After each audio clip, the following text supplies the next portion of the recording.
Queridos irmãos, queridas irmãs, queridos amigos. Queridos hermanos, queridas hermanas, queridos amigos y amigas, llegamos a un tutorial más del alimento diario. Estamos concluyendo esta serie del alimento diario, que está intitulada Entonces vendrá el fin del Evangelio del Mateo. Esta es la última semana del último volumen de esta serie. El volumen es La venida del Señor está a las puertas, de nuestro querido hermano Pedro Don, y estamos ya comenzando a disfrutar anticipadamente de los mensajes que van a ser parte de la próxima serie del alimento diario que el hermano Pedro va a introducirnos en la carta del apóstol Pablo a los Efesios. El tema será nuestra misión, la edificación del cuerpo de Cristo. Muy bien, espero que ustedes disfruten bastante de esta conclusión. No es la conclusión de la comunión sobre el Evangelio de Mateo, porque después de este mensaje el hermano Pedro Don dio otros mensajes adicionales con relación a este evangelio muy preciosos, pero aquí en verdad es la conclusión de esta serie. Muy bueno, hay mucho contenido aquí. El hermano Pedro Don, el título de esta semana es La venida del Señor está a las puertas, que es el mismo título del libro. Entonces, en el día lunes, a mí me gustaría leerles a ustedes aquí el comienzo, el primer párrafo de esta semana del alimento diario, que dice así: los próximos días vamos a abordar inicialmente la historia de la relación del pueblo con Dios. Esto será importante para comprender cómo los judíos fallaron y establecieron un gobierno divino en la tierra. El deseo de Dios con su pueblo era que su gobierno fuese establecido en la tierra. Veremos que en Edén la semilla de la desobediencia y de la independencia fue plantada en la humanidad por la serpiente, consolidándose en el reino de Nimrod en Babilonia, Babel. Hoy necesitamos vigilar para no seguir el mismo camino. También veremos que la historia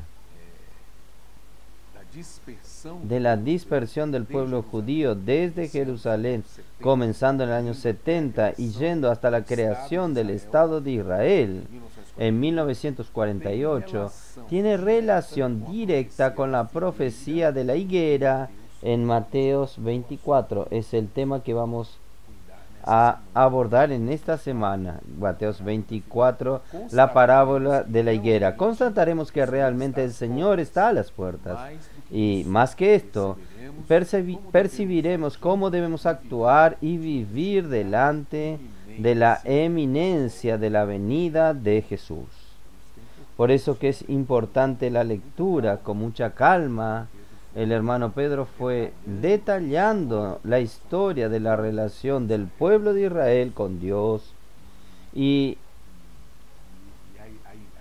la intención no es hacer un estudio de esta relación, un estudio escatológico sobre el final de los tiempos, sobre la venida del Señor, usando esta historia, sino principalmente para que nosotros seamos advertidos, para que nuestra historia no sea igual a la historia del pueblo de Israel, para que nosotros reaccionemos, seamos despertados.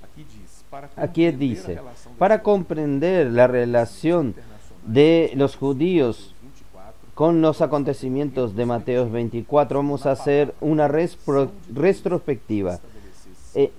La intención de Dios de establecer su reino aquí en la tierra. Ahí Él va a mostrarnos a nosotros que desde Génesis capítulos 1 y 2, allí desde la creación de los cielos, la tierra y del hombre, y el hombre creado con la imagen y semejanza de Dios, el deseo de Dios era tener su dominio en la tierra, ejercer su gobierno en la tierra.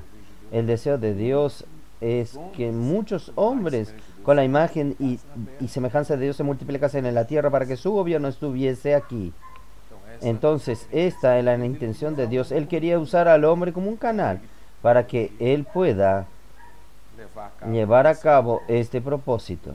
Por eso que en el versículo 28 de Génesis 1 dice: sed fecundo, multiplicaos, llenad la tierra y sojuzgadla, dominad sobre los peces del mar, sobre las aves de los cielos y sobre todo animal que se arrastra sobre la tierra. Pero infelizmente, la historia, nosotros vemos que el hombre pecó y esto engendró una tragedia en la humanidad. Entonces, el hombre que Dios había hecho a partir del capítulo 3, vemos que él recibió una propuesta, una oferta de la serpiente que representaba a Satanás. Y la propuesta de la serpiente era que el hombre tendría la posibilidad de sobrevivir, la capacidad de sobrevivir sin Dios. Entonces, este fue el inicio de la tragedia que resultó en todos los problemas de la humanidad. Engendró una independencia del hombre. Entonces, el hombre que fue creado para ser usado como un canal para Dios, realizar su voluntad en la tierra, fue perjudicado con esta propuesta, con esta oferta de la serpiente. De esta manera el hombre fue creado con un propósito muy noble de dominar sobre la tierra, pero fue dominado por el pecado y por la muerte a lo largo de las generaciones. Que el Señor nos libre de creer que podemos tener una vida independiente de Él. Miren, comenzó el lunes en un alto nivel, un padrón alto, un padrón de advertencia. Entonces en el día martes nosotros tenemos la recuperación del gobierno de Dios. Ahí nosotros, el hermano Pedro nos mostró desde Nimrod hasta Abraham. Aquí dice lo siguiente: la caída del hombre relatado en el capítulo 3 de Génesis, resultante de una vida alejada de Dios, se hizo más profunda. El enemigo de Dios actuó haciendo con que ángeles, dejándose su estado natural, asumiesen la forma humana y se uniesen a mujeres, corrompiendo así la creación de Dios. Esto está registrado en el capítulo 6 de Génesis. La multiplicación del pecado y de la maldad fue tan grande que Dios decidió hacer que su creación desaparezca de la faz de la tierra por medio del diluvio. Entonces, el Señor quiso tener un nuevo comienzo a partir de la familia de Noé. Pero nuevamente hubo problemas y infelizmente en aquella época surgió un hombre llamado Nimrod. En este contexto surgió Nimrod. Nimrod se hizo muy poderoso en la tierra. Él comenzó a desafiar a Dios y decir a todos que no necesitaba temer a Dios, porque el hombre sería capaz de vivir sin Dios. Porque después del diluvio el hombre quedó inseguro, creyendo que en cualquier momento nuevamente podría terminarse todo nuevamente. Entonces aquella inseguridad, y Nimrod apareció con aquella propuesta: no, puede estar tranquilo que ustedes consiguen vivir sin Dios. Fue en la declaración de independencia, afirmando que el hombre sería capaz de sobrevivir por sí mismo, de producir los recursos para su sustento, garantizar su seguridad y medios de entretenimiento sin Dios. Nimrod realmente causó, a partir de él comenzó un problema que duró. Hoy afecta o afectó toda la humanidad y la afecta hasta hoy. Sin embargo, después de declarar su independencia, el hombre percibió que no conseguía dominar la naturaleza. Quien planta para producir el alimento depende de los cielos, de la lluvia y del sol en los momentos y cantidades correctas. Por no poder controlar la naturaleza, el hombre comenzó a adorar ídolos dulces para recibir beneficios a cambio. Usted ve la sutileza aquí. Nimrod llevó al hombre a vivir independiente de Dios, pero llegó un momento que el hombre no podía vivir sin Dios. Necesitaban lluvias por causa de los plantíos, necesitaba de la naturaleza aún, del sol, y el hombre vio preso por los ídolos, siendo obligado a adorar ídolos, abandonó a Dios y pasó a adorar a ídolos. El hombre rechazó el gobierno de Dios, pero termina sujetándose a los ídolos, sirviéndolos como esclavos. Esta es la historia de la humanidad. En medio de aquella generación idólatra, Dios dijo y llamó a Abraham para tener un pueblo que sea suyo, dependiente de él, y que introdujese su pueblo en la tierra. Hechos capítulo 7 versículos 2 y 3. A partir de Abraham, Dios pasó en medio de las naciones paganas un pueblo que podía llamar suyo, propiedad peculiar. Hoy, sin embargo, Dios tiene su iglesia como un pueblo celestial gobernado por él. Gracias a Dios. Hoy, la iglesia es este pueblo de propiedad exclusiva de Dios. En el día miércoles nosotros tenemos que el rey David, Jerusalén y el cautiverio de Babilonia. Sí, Dios a partir de Abraham tuvo un nuevo comienzo, pero infelizmente la historia muestra que el hombre nuevamente se perdió. Aquel veneno que entró en el hombre continuó actuando en él. Aquí nosotros entonces vemos la historia del pueblo de Israel. Nosotros vemos a David que quiso construir un templo. En aquella época necesitaba del templo. No había la gente servía al Señor en el tabernáculo que se movía y necesitaba un lugar fijo donde pudiese colocar el arca, donde pudiese tener la gloria de Dios, donde el hombre pudiese tener contacto con Dios. Y como David no pudo construir el templo, Salomón construyó el templo. El templo fue erigido y la gloria del Señor y su presencia lo llenaron. Allí el Señor colocó su nombre, su testimonio. Jerusalén, la ciudad donde está el templo, fue escogida por Dios como el lugar de adoración para el pueblo de Dios. Deuteronomio capítulo 12 versículos 1 al 6. Entonces, sin Jerusalén y sin el templo, la historia del pueblo judío perdería todo el sentido. Entonces el templo fue muy importante, Jerusalén es muy importante, el templo es importante para dar sentido a la historia del pueblo de Israel. Pero nosotros vemos que con el rey de Israel, el reino de Judá, los reyes comenzaron a gobernar y comenzaron a hacer cosas que fueron consideradas malas a los ojos del Señor, cosas malas. Y Jerusalén y el templo fueron abandonados por Dios. Por causa de esto, el pueblo cayó en idolatría.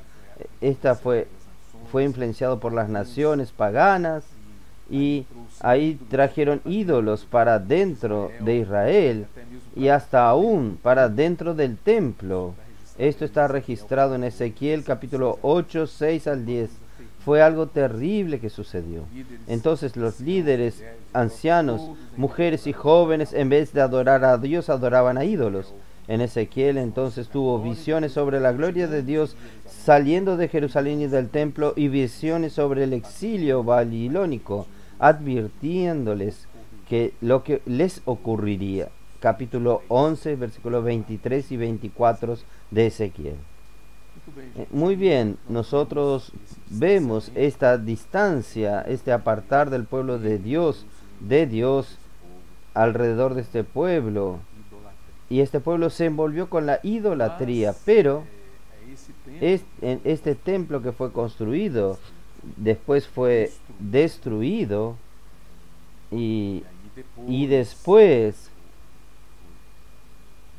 Dios usó al rey Ciro para que el pueblo vuelva a Jerusalén. El pueblo judío quedó sin lugar, quedó sin el ambiente, perdió toda lo que ellos tenían. Y entonces Dios usó a Ciro para que este pueblo volviese a Jerusalén y liderado por Zorobabel, esto ya lo vemos en el día jueves, y por el sacerdote Josué. Cerca de 50,000 judíos volvieron y reconstruyeron el templo de Dios. Pero después de esta reconstrucción aún no hubo paz. Y ahí más tarde, el emperador Herodes el Grande construyó aquel templo, entonces fue destruido nuevamente.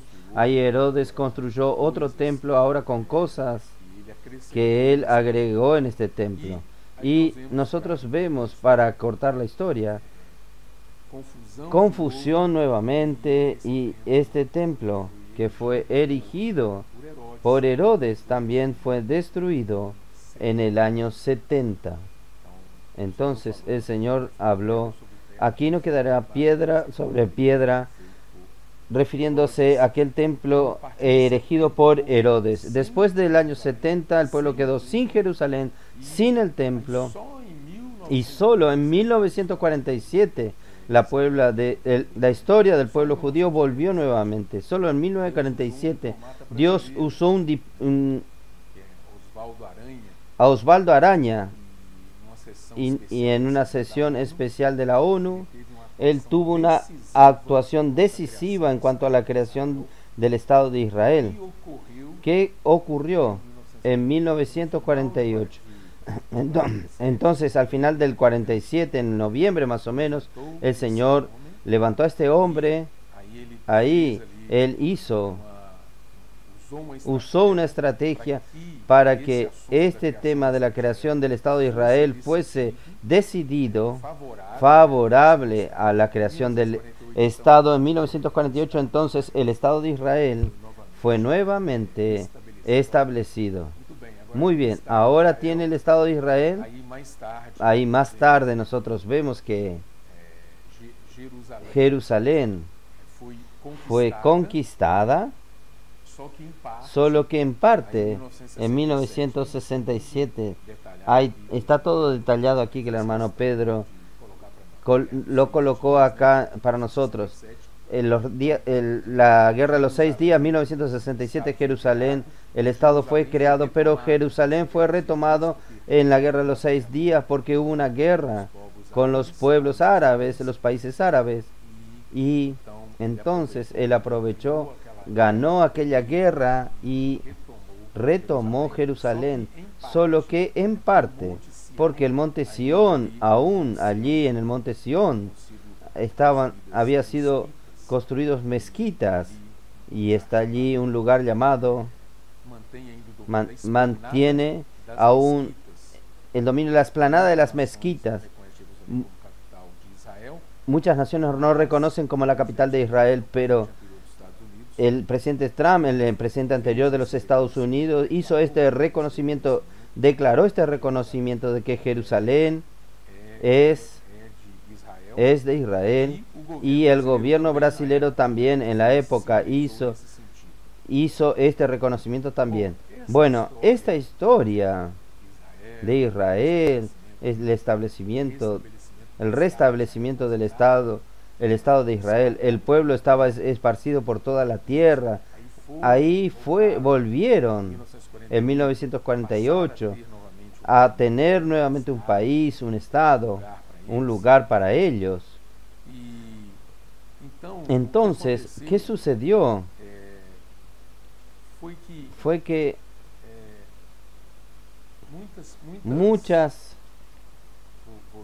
voy a leerles a ustedes, la presión. Entonces, aquí es lo siguiente, aquella parábola de la higuera, cuando Israel retomó su estado, retomó su condición de pueblo, ahora en un lugar, establecido en un lugar, es como si fuese la parábola de la higuera floreciendo, la higuera floreció, pero aún necesita de la construcción del templo. Entonces, gracias a Dios, Israel tuvo un estado, un lugar, pero aún necesita la construcción del templo.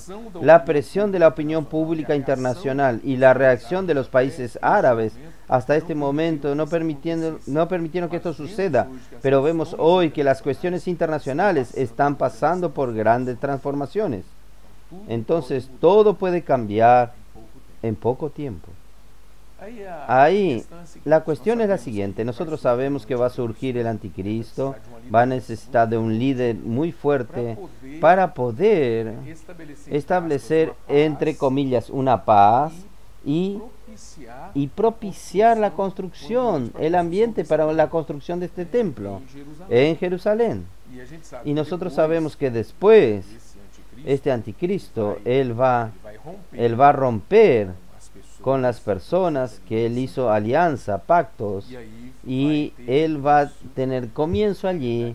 En verdad, ahí van a ser los últimos 7 años de la historia, que cuando él, en el hasta el final del periodo de 3 años y medio, va a estar todo bien, pero en el segundo periodo de 3 años y medio, ahí comienza la gran tribulación. Y la expectativa nuestra, queridos hermanos, queridas hermanas, es que el Señor nos lleve antes de la gran tribulación. Entonces la palabra de esta semana del alimento diario es para animarnos a estar preparados para ser arrebatados antes de este periodo de la gran tribulación.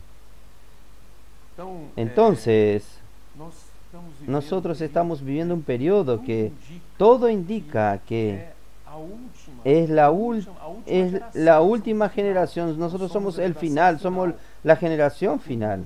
Todo indica que no habrá otra generación después de esta hora. Ahí dice aquí: aprended pues la parábola de la higuera, cuando sus ramas estén renovados. Mateos 24, 32 y 32.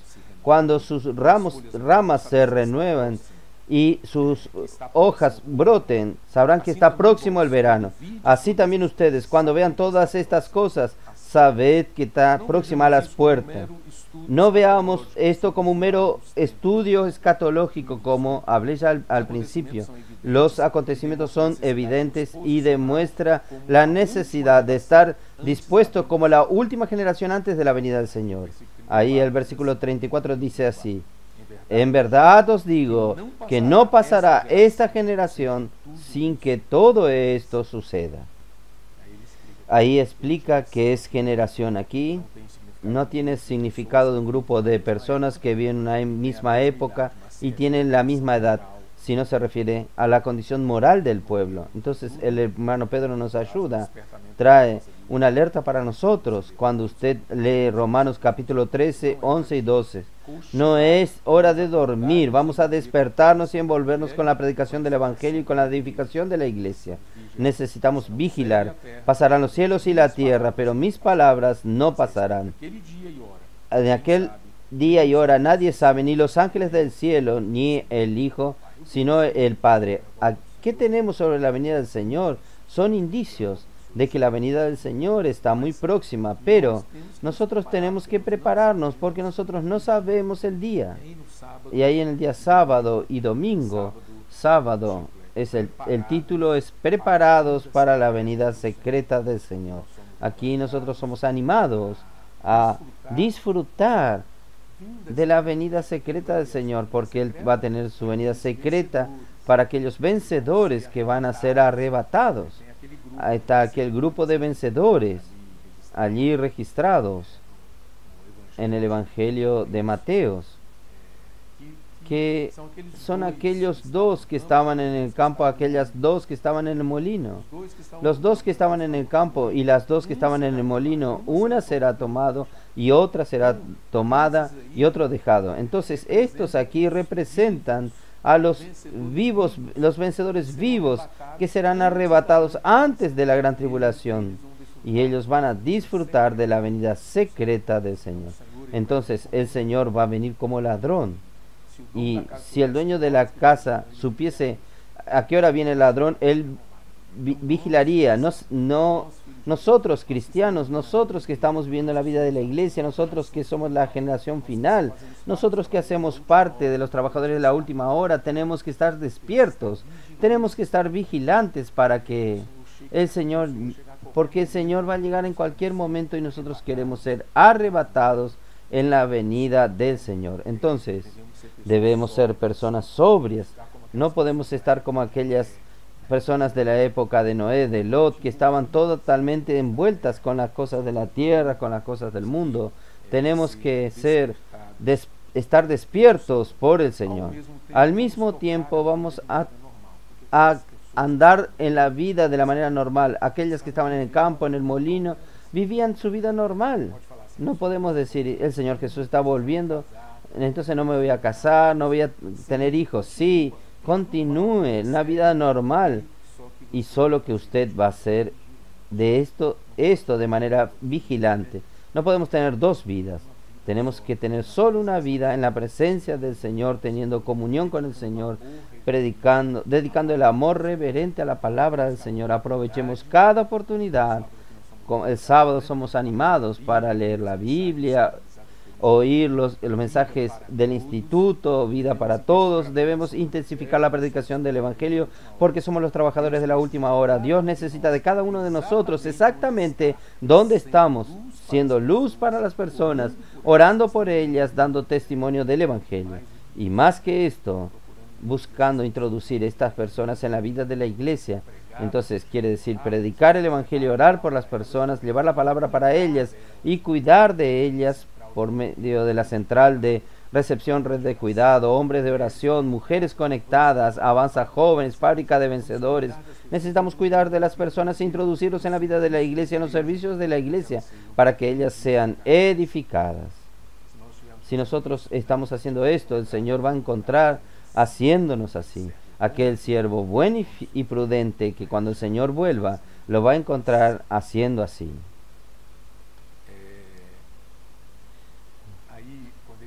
Cuando Él dice que el Señor va a venir para tomar las cosas preciosas en la venida secreta de Él, Él no va a tomar cualquier cosa, Él va a tomar cosas de valor. Entonces yo y usted necesitamos ser estas personas que tienen valor. Necesitamos trabajar nuestra fe para que ella sea cada vez más preciosa. En el domingo habla de ser un cristiano vencedor. ¿Quién es el siervo fiel y prudente, cual el Señor confió a sus consiervos para dar el sustento a su tiempo? Bienaventurado el siervo cuando el Señor venga, lo encuentre haciendo así. Y ahí en el domingo dice, cuando el Señor vuelva, el Señor va a encontrar a usted cuidando los consiervos y alimentarlos. Si usted cuida bien de los bienes del Señor, que son las personas aquí en la tierra, la manifestación del reino de los cielos, Él te entregará todos sus bienes. Mateos 24:47 dice, en verdad os digo que le confiará todos sus bienes. Por eso no pierda tiempo, participa en los servicios de la iglesia, servicio de niños, adolescentes, jóvenes, recepción, literatura, bautismo, limpieza, entre muchos servicios. Con la pandemia fue muy bueno. El hermano Pedro dijo aquí que a pesar del comienzo de este año, pero aún así algunas personas están con dificultades de volver a las reuniones presenciales. Entonces aquí él está animando, si es posible, vuelvan a las reuniones presenciales con toda la energía. Entonces hoy, gracias al Señor, hay varias iglesias que están teniendo reuniones presenciales y también reuniones transmitidas por internet. Muy bueno. Pero hermanos, es muy bueno estar junto con los hermanos, sirviendo, saliendo de nuestra casa, tener este contacto personal con los hermanos. Es muy precioso, produce mucha edificación. Ahora, una alerta. ¿Quiénes serán aquellos que serán arrebatados en la venida secreta del Señor? Ahí, Mateos capítulo 24, 48-51, tenemos la indicación. Pero si aquel siervo, siendo malo, diga consigo mismo, mi Señor tarda, y comienza a golpear a sus compañeros y comer y beber con ebrios, vendrá aquel Señor cuando Él no espera y en la hora que no sabe, y lo castigará lanzándolo con los hipócritas. Ahí será el lloro y crujir de dientes. Estos son los que siempre creen que los líderes de la iglesia han exagerado en cuanto a la venida del Señor. Para ellos, esto está lejos de suceder. Con este corazón, tal persona corre gran riesgo de no ser vencedora. El pasaje arriba el golpe no es literal, sino no tener empatía y compasión, abandonar a aquel que necesita de cuidado, no alimentar al necesitado con la palabra espiritual y al mismo tiempo preocuparse solamente con sus propias cosas. Aquí dice, pasaron a beber con ebrio, quiere decir comportarse como cualquier hombre del mundo que no espera la venida del Señor. Esta persona será sorprendida en la repentina venida pública de Jesús. Ahí va a tener el aspecto de la venida pública del Señor. Un cristiano que vive atontado por las cosas del mundo no perderá la salvación del Espíritu, pero perderá el premio del galardón. Él no participará como un vencedor de la manifestación del reino de los cielos en el milenio. Miren, son 1000 años. Aquí es como un galardón para aquellos vencedores. La persona que vive de manera relajada no participará de este periodo. Los vencedores son aquellos que se mantuvieron sobrios y vigilantes, cuidando a sus consiervos y alimentándolos durante el periodo del reino milenial. La palabra de Dios nos muestra que habrá 3 secciones: las tinieblas exteriores, reservado para los cristianos que vivieron sin compromiso, sin sobriedad; una sección en la tierra donde los judíos, el remanente que invocaron el nombre del Señor y creyeron en Cristo, quedarán para enseñar a las naciones que permanezcan aquí a adorar al Señor. Y por fin una sección en los cielos donde los cristianos vencedores que vivieron con sobriedad y vigilancia participarán del gobierno celestial de Cristo. Cuando termine el milenio, aquellos que quedaron en las tinieblas exteriores, el lloro y crujir de dientes durante 1000 años, también participarán de la Nueva Jerusalén, conforme leemos al final del libro de Apocalipsis. Entonces, nuestro ánimo para usted esta semana es que usted tenga un vivir siempre vigilante, para que usted pueda disfrutar de la venida secreta del Señor, pueda ser un vencedor, reinar con Él durante 1000 años. No vamos a dejar para encontrar con los hermanos solo en la Nueva Jerusalén, donde nuestra salvación está garantizada. Vamos a encontrarnos con todos los cristianos, hijos de Dios allí, pero yo quiero pasar estos 1000 años reinando con el Señor, gobernando con Él. Para esto necesito ser vigilante hoy. Y vamos a ver las señales: el pueblo de Israel, el establecimiento del Estado de Israel, la conquista de Jerusalén, la ciudad importante, y la construcción del templo. Vamos a observar esto, que es una indicación que la venida del Señor es muy próxima. Estamos viviendo los tiempos finales. Sí, la venida del Señor está a las puertas y nosotros no podemos dormir, jugar como vida de iglesia, jugar siendo cristianos. No, tenemos que ser serios, llevar esta vida que el Señor nos da, multiplicar esta vida, alcanzar a las personas, cuidar a las personas y dejar a las personas que nos cuiden para crecer juntos y ser edificados, para que el Señor sea honrado, tenga descanso en nosotros, tenga su lugar, su hogar en nosotros hoy, en la iglesia, y después en el reino.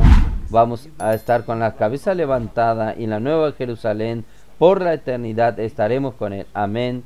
Dios los bendiga a ustedes.